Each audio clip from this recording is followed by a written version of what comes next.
제가 어떻게 감동을 드리겠습니까? 여러분들 언더스탠딩 시간에 많은 감동을 받으셨나 봐요. 저는 그런 재주가 없어서 노력은 해볼게요. 노력은 해보는데 그런 재주가 없어서 장담은 못 드리겠습니다만 어쨌든 전 좋은 뉴스들 엄선해서 좀 전해드리도록 하겠습니다. 자, 1부는 조경상 팀장과 함께 하겠습니다. 어서 오세요. 안녕하세요. 네, 안녕하세요. 자, 일단 사람들은 악재도 많다고 하고 그런데 계속 시장은 오르긴 하고 일단 기분은 좋습니다만 어제 시장에 대해서 먼저 정리를 해볼까요? 어제 CPI 발표 나오고 분위기가 좋았죠. 네. 초반에. 그러다가 좀 이제 중후반 넘어가니까 상승폭이 조금 반납되는 분위기가 있었고요. 그 와중에 살아남은 섹터라고 하면 이제 반도체, 네. 이제 속스가 1.8% 정도 상승했으니까 반도체 살아남았고 테슬라 살아남았고요. 그리고 인공지능 관련된 기업들 좀 살아남았던 분위기였고 나머지들은 상승폭을 좀 많이 좀 반납을 했던 분위기였다라고 좀 정리를 해볼 수 있을 것 같고요. 네. 그러면 왜 잘 가다가 반납을 했을까라고 하면 여전히 서비스 인플레이션이 높은 것 같은데 네. CPI에서 보면 주거 쉘터가 여전히 높았구나. 지난달보다 높아진 건 사실이니까 높아졌구나. 그러면 이게 통화 정책에 미치는 영향도 좀 회의적으로 본 거죠. 대부분 시황에서는 이제 6월도 장담할 수 없다. 이런 쪽으로 해석을 한 것 같은데 네. 전 그거보다는 7월에 염두를 두고 아. 시장이 조금 이렇게 동요를 하지 않았나라는 생각이 좀 들었거든요. 왜 채권도 보면 시작할 때는 채권 금리가 좀 빠르게 하락하는 모습을 보였다가 네. 되돌림이 있었잖아요. 결국 그것과 연동해서 이제 차익 매물이 좀 나온 걸로 보여지고 그럼 반도체랑 인공지능은 왜 살았냐라고 네네. 생각해 보면 오라클의 실적 발표가 있었죠. 네. 잘 나왔죠. 네. 그 실적 발표가 있기 전에 오라클이 어떤 멘트를 했었냐면 실적과는 관련 없이 어떤 멘트를 했었냐면 얘네가 이제 그러니까 마이크로소프트가 오픈 AI하고 손잡는 것처럼 네. 자기네들도 누군가와 손을 잡아서 인공지능 산업에 대한 역량을 많이 늘릴 거고 인공지능을 통해서 기업 실적이 많이 확장될 거다라는 언급을 했었고요. 그리고 나서 실적 발표를 했는데 실적 발표가 잘 나왔기 때문에 이게 엔비디아가 사실 고점을 돌파하고 난 뒤에 그렇게 주목받을 만한 퍼포먼스가 없었고요. 네네. 대부분의 투자자들도 이제 차익 매물이 나올 거라고 생각을 하고 있었는데 어저께 좀 다시 한번 올라가는 모습을 보였죠. $410까지 올랐죠. 오히려 반대로 AMD는 여기에다가 맞불을 놓겠다고 네. 새로운 GPU를 발표했는데 네. 하락했고 네. 이런 것들을 보면은 어제는 인공지능 살아남은 거 하고 그다음에 테슬라 같은 경우에 중국에서 판매 견조했던 거 그리고 이제 어저께 좀 나왔던 뉴스 중에 아까 말씀하신 것처럼 네. 스텔란티스도 지금 이제 충전 네트워크를 좀 바꾸려고 검토하는 부분 하고요. 그 다음에 미국에 있는 이제 충전하는 기업도 있잖아요. 충전 네네. 기업들 얘네들도 이제 테슬라의 충전 방식인 NACS 방식을 네. 이제 장기적으로는 최대한 확보를 하려고 하는 내용들 이런 것들이 좀 나오면서 좀 긍정적인 부분들을 보여줬다 이렇게 생각할 수 있을 것 같아요. 그 오라클이요. 사실 오라클이 뭘 하는 기업이에요? 제가 오라클이 데이터 센터, 그러니까 클라우드와 네. 클라우드 업무를 한다는 것 정도만 알지 이게 도대체 AI랑 어떻게 연결되는 건지 몰랐어요. 저희하고는 밀접한 관계는 없는데 네. 제가 스터디한 걸로는 이 데이터베이스를 관리하는 기업이거든요. 네네. 그럼 거기에서는 데이터를 추출하거나 뭔가 이제 생성하는 과정에서 어떤 데이터가 있으면 인공지능이라는 거는 필연적으로 필요하기 때문에 네. 당연히 인공지능이라고 하는 기능은 필요한 거고요. 전에 저희가 그 구글의 인공지능 얘기하면서 엔비디아를 얘기하면서 네네. 오라클 그리고 마이크로소프트, 구글 이런 기업들하고도 이제 그 플랫폼을 연계할 거다라고 했었잖아요. 그런 네네. 부분 말씀드렸잖아요. 근데 기본적으로 데이터베이스를 취급하려고 하면 인공지능이라고 하는 부분은 어떤 방법으로든 필요하기 때문에 그런 부분들도 좀 있는 것 같고요. 오라클이 사실 우리하고는 제가 아까 이렇게 밀접한 관계는 없다고 말씀드렸잖아요. 네. 사실 좀 얘네들도 그런 외연을 자꾸 확장하려고 하는 것 같기는 해요. 여담이지만 제가 예전에 지금도 제 고객이긴 한데 네네. 제 고객님이 오라클 코리아에서 근무하셨던 분이었기 어. 때문에 이렇게 얘기는 좀 들었을 때 네. 그때 당시에도 저희한테 와닿는 건 별로 없었어요. 사실 이제 B2C가 아니라 B2B 기업 정도로 이렇게만 인식하시면 될 것 같아요. 네네. 알겠습니다. 네. 알겠습니다. 자, 그 CPI에 대해서 조금 더 말씀해 주시면 좋을 것 같은데, 네. 일단 뭐, 저희가 보기로는 이번 CPI는 헤드라인 넘버가 빨리 떨어졌으니까, 네. 뭐 에너지 가격 충분히 떨어졌고, 네. 대신 코어는 조금 떨어졌으니까, 네. 주택 가격은 조금 떨어졌고, 이 정도로 이해했거든요. 네. 어떻게 보셨어요? 코어 CPI만 이제 앞으로는 보시면 되고요. 그 다음에 이제 슈퍼 코어 CPI라고 해서 네. 이제 아예 서비스 인플레이션 부분만 남겨놓는 거죠. 뭐 의류니 가전이 이런 거 다 빼놓고 네네. 이제 오히려 그러면 슈퍼 코어 CPI 같은 경우에는 상당히 그 우리가 흔히 스티키하다고 그러죠. 잘 안 떨어지는 부분들을 여전히 확인할 수는 있었는데 여기서 그럼 뭐가 그러면은 근원 소비자 물가 지수를 그렇게 많이 안 떨어지게 만들었냐? 그리고 시장에서 왜 반응이 좀 회의적이었냐라고 놓고 보면 저희가 항상 나왔을 때마다 CPI 발표가 있었잖아요. 네. 그래도 그동안 나오면서 보면은 주거와 관련된 것들이 어쨌거나 방향 변화가 있었던 걸 우리는 그랬죠. 봤었어요. 네. 이게 MOM이든 연간이든 있었잖아요. 네. 근데 어제 제가 아주 계산을 해보니까 7개월간 임대료 상승폭이 월 평균이 0.58%였습니다. 근데 어제 나온 거는 0.6%. 네. 그러니까 올라갔다고 본 거죠. 네.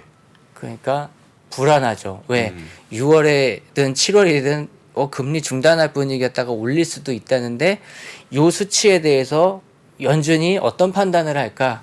특히나 CPI를 소비자 물가 지수를 산출하는 데 있어서 이 임대료와 관련된 부분, 즉 쉘터라고 하는 주거와 관련된 비중은 34%나 차지하기 때문에 네. 상당히 큰 부분이거든요.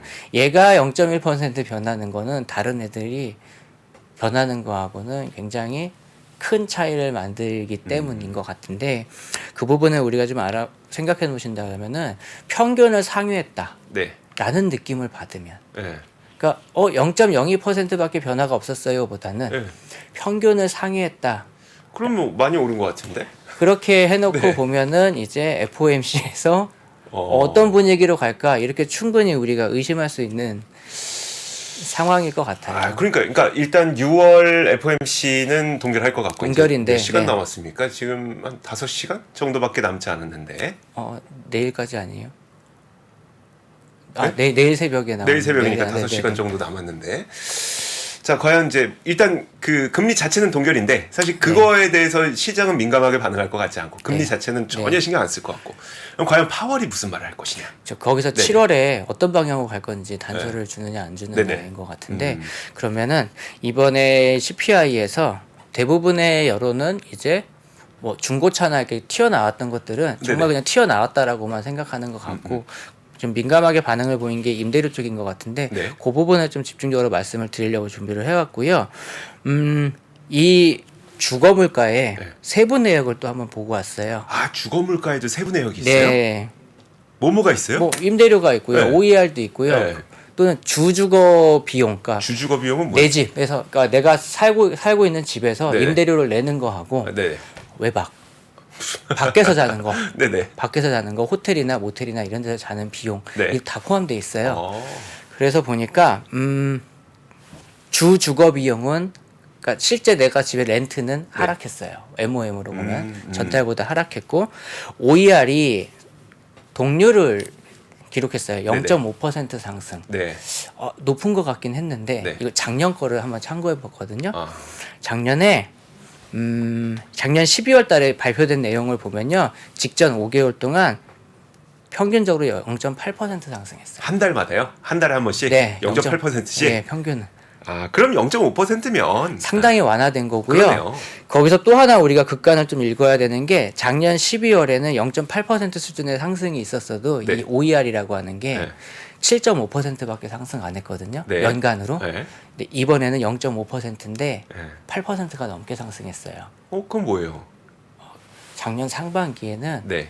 이 OER이 높지 않았다는 거죠. 아. 즉 시간이 좀 지나면 이 OER이 빠르게 올라간 시점에서 만나니까 상승폭이 또 한 번 더 내려갈 음, 가능성도 있을 거다라고 네네. 좀 추정을 해볼 수가 있는 거죠. 아. 그러다 보니까 저는 이번에 임대료 상승이 그렇게 부담은 아닐 거다. 항상 말하죠. 이제 연준에서도 쉘터 떨어질 거예요라고 말을 했는데 네네. 이거를 OER만 놓고 보면 음. 이제 굉장히 작년보다 한 단계 내려와 있다라는 걸 느낄 수 있어요. 참고로 이제 OER이 뭐냐라고 하시는 분들이 있을 수 있는데 쉽게 예를 들어 드리면 제가 빈집이 있다라고 하면 아니면 내 집을 세를 주려고 했을 때 임대료를 얼마 받아야 돼라고 하는 기대치가 있는데 그게 얼만큼 변하느냐. 그러니까 실제로 우리가 살고 있는 게 아닙니다. 네네. 근데 그런데도 불구하고 이걸 중요하게 보는 이유는 어쨌거나 세를 내놓으면 그 가격을 반영할 거기 때문에 그렇죠. 기대치를 높은 가중치를 줘서 반영을 시키고 있다라고 참고하시면 될 것 같습니다. 네. 그래서 이제 중요한 거는 자, 이런 지표들을 토대로 지표를 이제 파월 의장도 봤을 거고요. 네. 연준 위원들이 다 봤을 거예요. 네.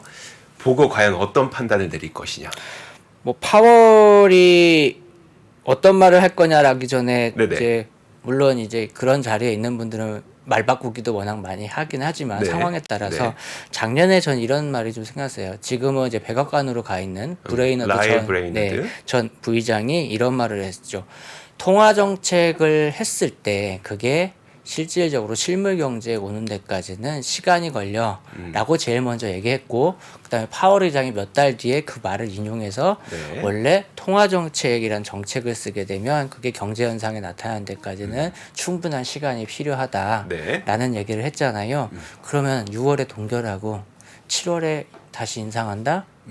그럼 효과를 안 보겠다는 거죠. 그러면 자신들이 발언했던 내용을 네. 뒤엎을 수도 있기 때문에 네네. 만약에 이제 6월에 동결이 결정 난다고 했을 때 먼저 금리 결정 사항 먼저 말하고 이제 멘트를 하니까요. 네네.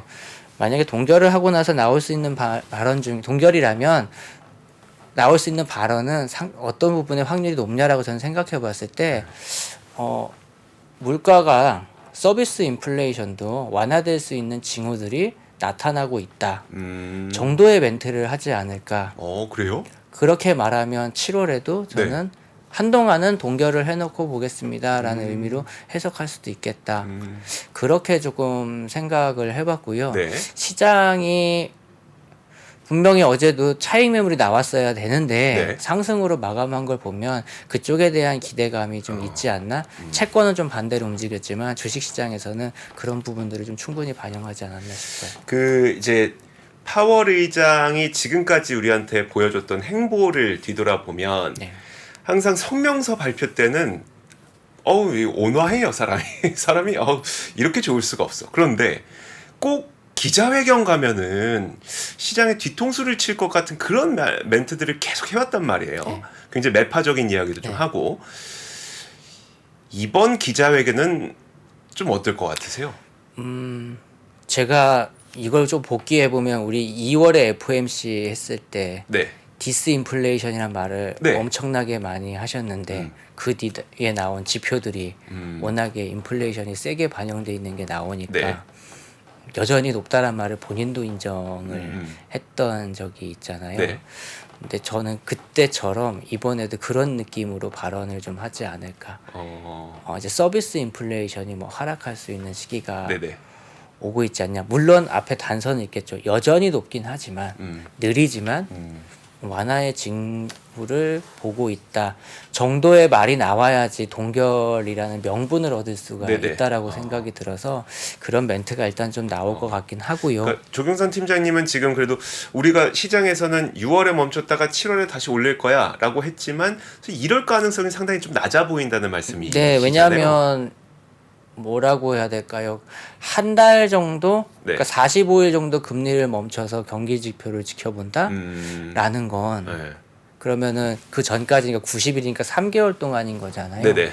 이 기간 안에 그러면은 이미 저희가 45일 동안은 금리 동결로 같은 금리로 온 거잖아요. 네네. 5.25%로. 네.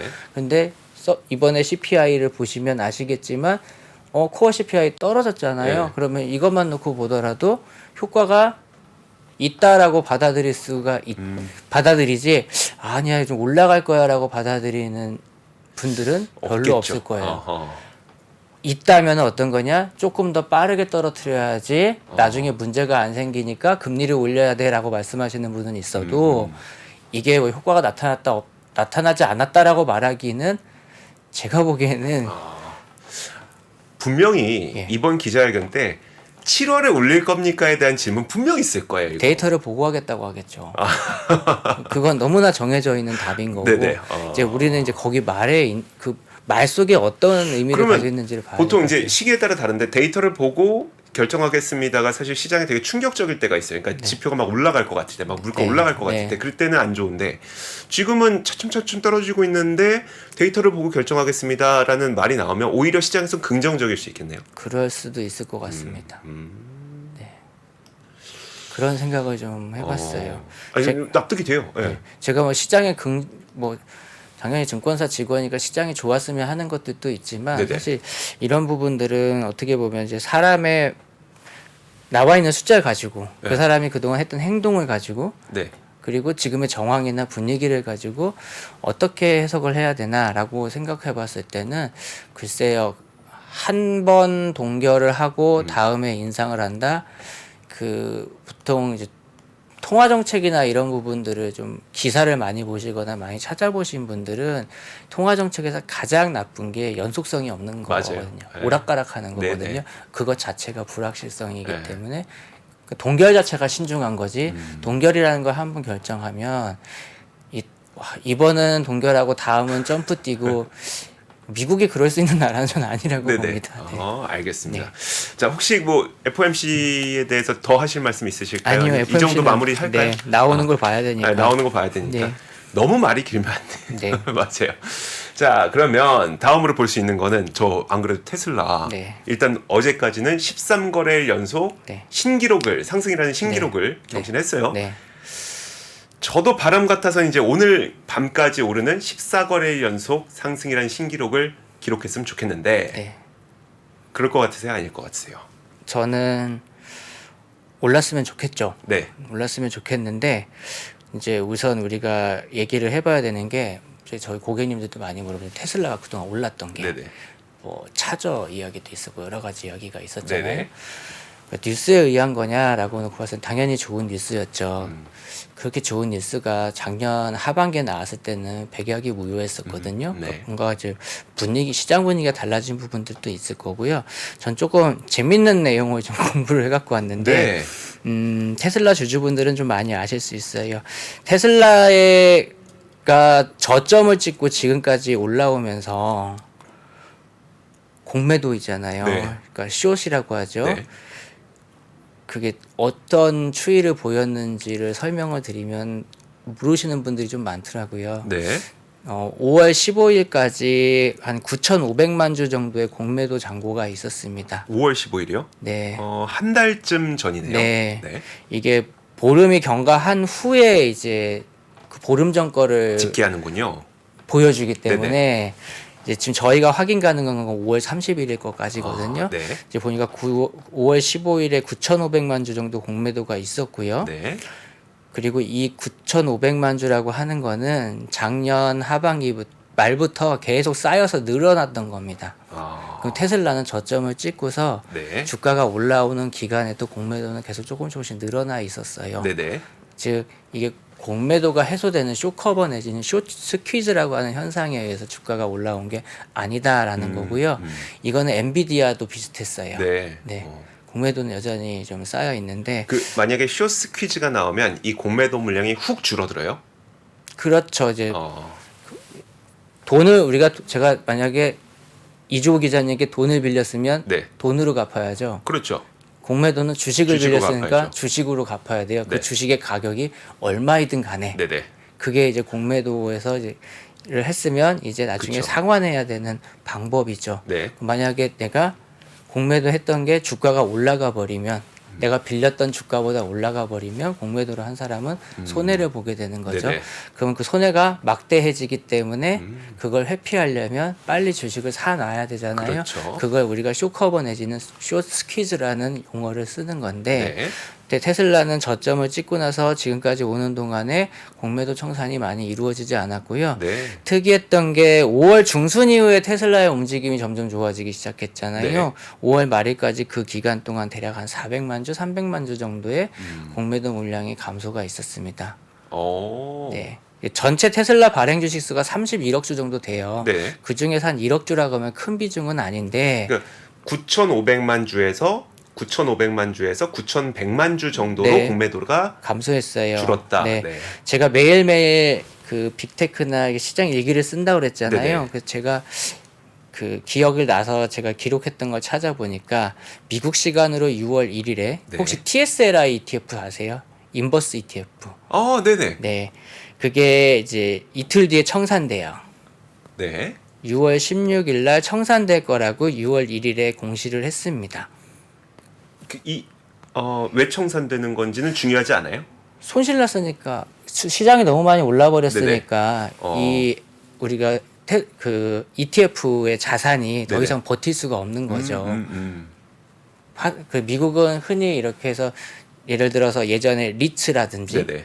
그 코로나 때 리츠라든지 네. 유가 폭락 시기에 유가를 3배 추종하는 ETF라든지 네. 흔한 ETF 청산이 있었고요. 어. 그러니까 굉장히 이제 순자산이 많이 줄어드니까 그러니까 더 이상- 테슬라의 하락에 베팅하는 ETF가 네. 이제 곧 청산에 들어간다. 네, 맞습니다. 버티다 못해 네. 청산에 들어간다. 근데 해당 운용사에서 동시에 무슨 발표를 했냐면 네. 2배와 3배의 레버리지를 출시할 거다라고. 위로. 네. 네. 그러면 이게 인버스를 운영하던 운용사에서 바로 방향을 바꿨다라는 네. 움직임들 하고요. 네. 많지는 않지만 이제 공매도가 청산되는 움직임들을 보였던 게 네. 저는 지난 13일 동안 상승하는 부분에 있어서 무관하지는 않았을 거다라는 생각을 좀 조심스럽게 해보고 있고 네.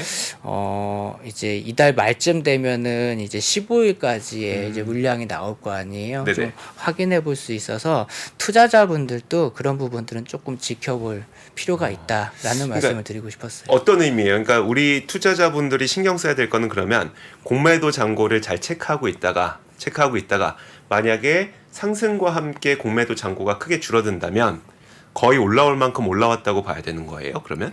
아니죠. 더 올라갈 수 있다라는 의미가 될 수도 있는 거죠. 그런 경우에는. 이게 좀 해석을 좀 해주세요. 이걸 어떻게 봐야 되는 거예요? 우리가 어차피 보는 숫자는 보름이 지나서 보이는 거니까 네네. 지금 상승하고 있는 것들이 이런 공매도나 이런 물량이 청산되는 게 아닌가 의심은 좀 해봐야 되는 거고 생각은 해봐야 되는 거고 네. 그다음에 전형적으로 공매도가 청산되는 상황에서는 상당히 빠른 속도로 상승을 하는 경향이 많기 때문에 네. 이런 부분들은 좀 하나의 관전 포인트가 될 수 있다. 여기서는 사셔라 마셔라 말을 할 수가 네네. 없는 거고 그쵸, 각자의 그쵸. 판단이니까 하나의 테슬라 주식에서 그러니까 즉 이 숏장고의 네. 공매도 잔고의 변화가 어떤 영향을 주었는지는 아마 네. 보름이 지나면 이제 또 볼 수 있을 거다. 이 부분을 말씀드리는 겁니다. 제일 인상 깊었던 건 그거네요. 테슬라의 테슬라 하락에 베팅하는 ETF를 운용하던 운용사가 더 이상 포기. 네. 나 항복. 이제 나 백기 들었어. 네. 그리고 대신 나 2배짜리 상방 베팅 ETF 네. 내놓을 거야. 네. 이렇게 변했다는 거예요. 레버리지 ETF를 출시하겠다라고는 야, 결국엔 수급이 좀 달라질 수도 있는 정황들의 사실인 게 아닌가라는 생각이 좀 들었어요. 그러니까 이건 제 말이에요. 지금부터는 팀장님 말씀하지 마세요. 네.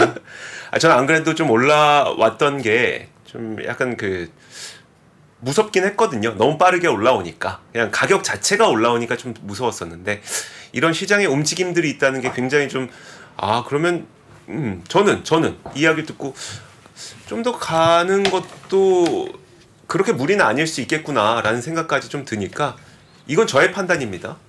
팀장님 그렇게 얘기 안 하셨어요? 네. 맞아요. 좀 편하신가요? 네. 저는 그런 얘기 안 드렸어요. 그러니까 대단하네요.